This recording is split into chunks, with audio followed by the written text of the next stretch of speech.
Hey, so I want to take a moment to talk to you about nightmares and night terrors, and in particular, the little ones. So, a lot of little kids have night terrors, they have nightmares, and, as a parent or grandparent, it can be really frustrating. You don't know how to help them, you don't know how to protect them. And there are some things you can do. You can put crystals around their room. You can use frankincense on, the well-a-dream chakra, the crown chakra, the third eye. You can definitely give them salt baths in the evening and just before bed and help create that process.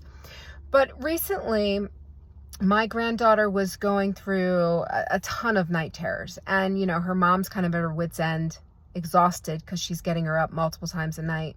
And when I talked to my granddaughter, I said, "What is it?" And she said that, I keep hearing like a wolf and, howling, and then I hear laughing.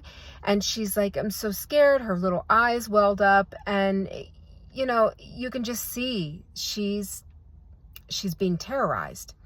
And, she's a very open child anyway. And then you take, when the energies are high or the veil is thin, and it's a lot. So what I did was I said to her, I said, "What is your favorite protector animal?" I said, "What animal do you think will protect you the best?" And she says, "A unicorn." And I said, "Okay." And I said, "Can you see your unicorn?" And she said, "Yes." She said, "His name is Rainbow." And I said, "Okay." Now, children are still connected to non-ordinary reality. Now, non-ordinary reality is not make-believe. It is literally this space where, it's almost like the etheric. It's that in-between. And just because it's unseen doesn't mean it's not real. And in some ways, I think it's more real than, our holographic reality. So little ones still are very connected to that non-ordinary space. So I said to her, I said, "Okay." I was like, "Now, how is Rainbow going to protect you?" And I said, "Can you ask him how he's going to protect you?" And she said, through his horn. He's going to use his horn. It turns gold and he chases all the bad things away. I said, "Perfect." And then we crafted special earphones. And, we put them on our head and we set the intention with them that these earphones block spirits' sounds, right? So anything scary that isn't her guides or, and so that she can hear her parents through it, that type of thing. And we literally programmed it. And I sat there with her on my lap and I said, "Okay, now these earphones are special. You put these on when you're hearing howling or voices or something that's not, mommy or daddy or something that really scares you." And I said, "But you can always hear mom and dad through these, and you can sleep with these really easy." So she takes them and she puts them on. Now, so then, she goes home, and then the next day I contacted my daughter, said, "How did it do?" And she said, she woke up once, we reminded her about Rainbow, we told her to put the headphones on, and then from that point she slept the rest of the night, which has not happened in weeks. So it was a huge breakthrough. And I've worked with another child this way, and his protectors were a mako shark and a piranha.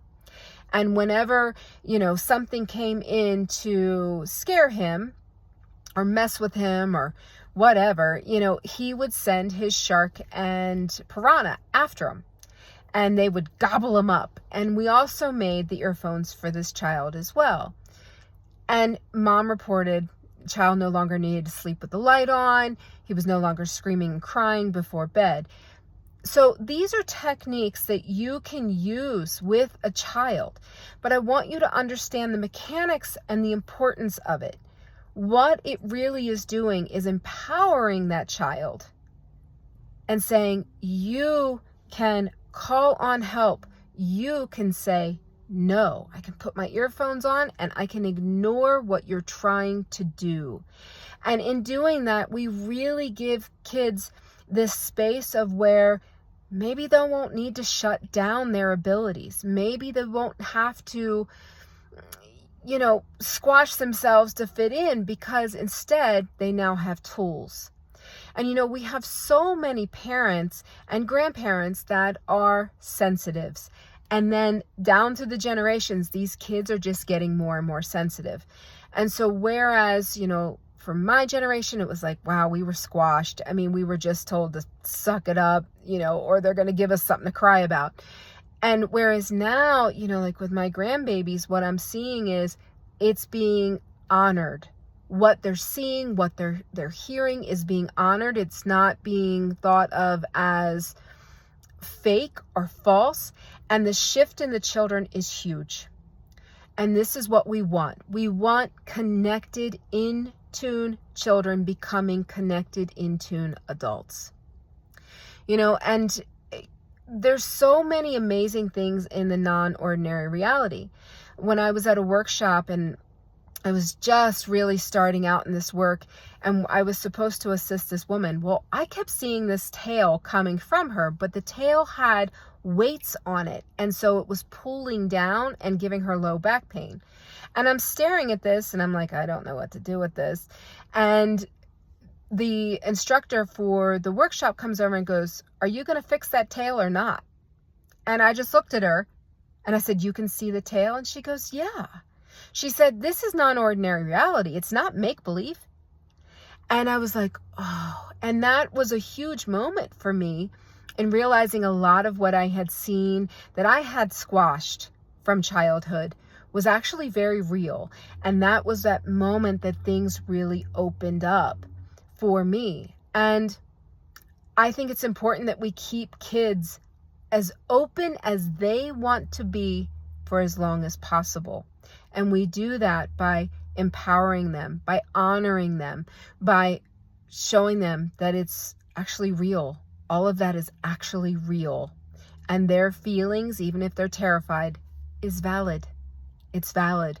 But that they are sovereign beings and they can call in protectors and help their situation.